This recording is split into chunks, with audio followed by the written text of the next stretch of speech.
Welcome back to Inside South Florida. I had a chance to chat with mortgage expert and best-selling author Alicia Stobbe, and she's got some great advice on how you can get the mortgage of your dreams in the home of your dreams. Alicia? It is so good to meet you, so good to have you on the show. How are you? Fantastic. Thanks for having me. It's our pleasure. We're going to talk about your book. We're going to talk about mortgages. We're going to talk about arguably the greatest title of any book of all time, How to Get Approved for the Best Mortgage Without Sticking a Fork in Your Eye. Very descriptive. Have you ever stuck a fork in your eye? Luckily, not lately. Okay, good, because I would imagine it's completely unpleasant. So the idea is you don't want to have to go through that process when getting a mortgage. Okay, so first of all, I do want to ask you though about that title. You know, why that metaphor? Why that title? Well, we find that an educated consumer becomes our best client, and when they're not educated, the process is so frustrating for them. Death by paper cuts is not enjoyable. It's about as enjoyable as sticking the fork in your eye as well. That could be the title of the sequel. Yeah. Number 2 coming out soon. Right. Yeah. So what we wanted to do was I wanted to create a book that would help people understand the process, and that way, as long as they want to get educated, there's all the information available to make the process much easier so they can actually close on the loan and get in that new house. And also on time is always a great bonus. Because, you know, there's a lot more that goes into getting a home than people might think. I think people probably think there is a lot, but there's even way more than that, right? And there's all these kind of surprises that come up along the way. Yeah, so say for example, you are in the mortgage process and you decide you want to get a beautiful new shiny car to go in the driveway with that new home you're buying. Right.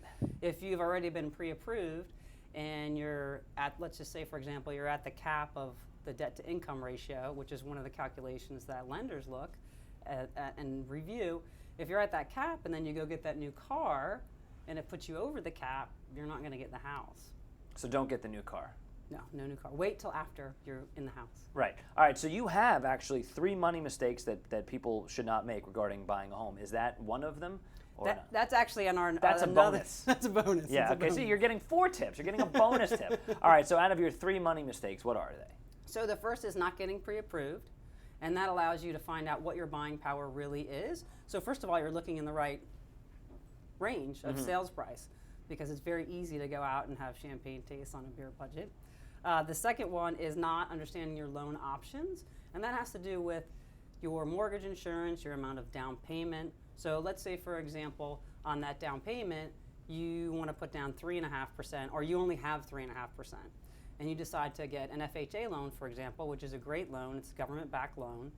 If you actually put down another 1.5%, if you have that available, you can qualify for a conventional loan, for example. And what that means is less upfront fees. FHA is a great loan, but it has a funding fee, which is 1.75%. So again, look on those higher hundreds of $1,000 loan amounts, and those get really high, and that's a sunk cost just to have that loan. And then also you have monthly mortgage insurance, and that's on a monthly basis. And with conventional, it's automatically removed when you have 22% equity in your property, which is a whole nother topic. Right. But once you have that, it comes off. And if you have an FHA loan, it never comes off for the life of the loan now, which has changed. FHA guidelines have changed 3 times in the past 5 years. So there's little tidbits that if you just have this information, and lenders have this information, but it comes down to be a consultation where you're educating people to really help them save money. And we have another tip, right? There was a third one. Yep, third tip is not planning or not asking the right questions. And this has to do with everybody being on the same team. So with your realtor and the title company and the buyer's agent and the seller's agent. So when you have everybody on the same team, when you have a client who's pre-qualified and they're getting ready to make an offer, I think if the buyer and the buyer's agent and the mortgage lender all get together and talk about, okay, here's what we want to offer, here's the seller help we want to ask for, here's what this borrower is qualified for, and with the borrower's permission, of course, and here's how we make it work best for the borrower.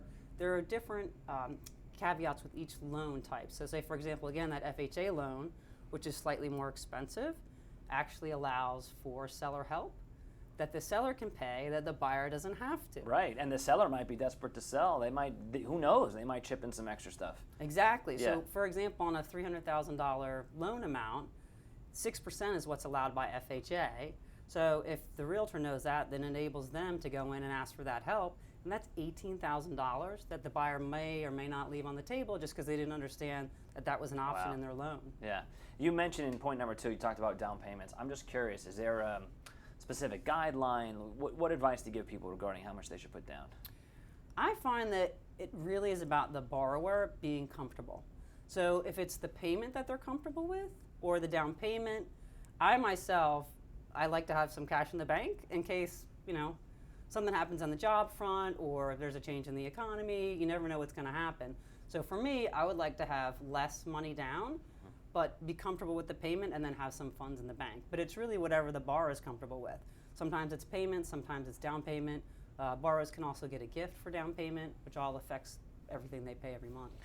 So yeah, there are a lot of issues to consider, right? Yeah, this is and in a couple minutes we'll ask you how people can get your book because it's chock full of goodies. But you were telling me that this is currently a good time for people to buy, right? It's a great time to buy. The Federal Reserve has already announced that they're going to raise interest rates by 1/4 percentage point, which they just did in December. So they've already started the process. So they're going to raise them 1/4% for the next quarter until they're up a full percentage point. So just on average, we're going from around 4%, and it depends on credit score and down payment and loan type. There's quite a few things that go into getting an interest rate on a loan calculated. So it's going to go from about around 4% to about 5%, and not everybody's going to qualify for that, but hypothetically speaking. So if you use that percentage point increase on the same $300,000 loan amount, it actually equates to about $174 a month increase, which could be a nice dinner out, could be student loan payment, car payment. Could be something for your house. Exactly. Yeah. New furniture. Right. Yeah. So it all adds up, and it comes out to about $2,000 a year. And that's just in the interest, assuming everything else stays the same. And if you were to wait, it actually would cost you about $10,000 more over the next 5 years. Wow. Well, if you think she's smart, Alicia is smart. In fact, she spoke at Harvard just yesterday. She spoke at Harvard a year ago. They don't even let me near Harvard. I'm not even smart enough to even be in the neighborhood. So that's pretty cool. And this book. Okay, so how can people read the book? People can get the book. They can go to ElisiaStobbebooks.com, or you can go to Amazon and search how to get approved for the best mortgage without sticking a fork in your eye. And then I also have a blog, Alicia Stobbe Home Loans, and also has tips there as well. And you have the sequel coming out about paper cuts. Yeah, all right. So great to meet you, and I'm going to read this book, and then I'll invite you over for the housewarming. That'd be great. Yeah? All right. Yes. Thanks so much. Thank you, Dave. You got it.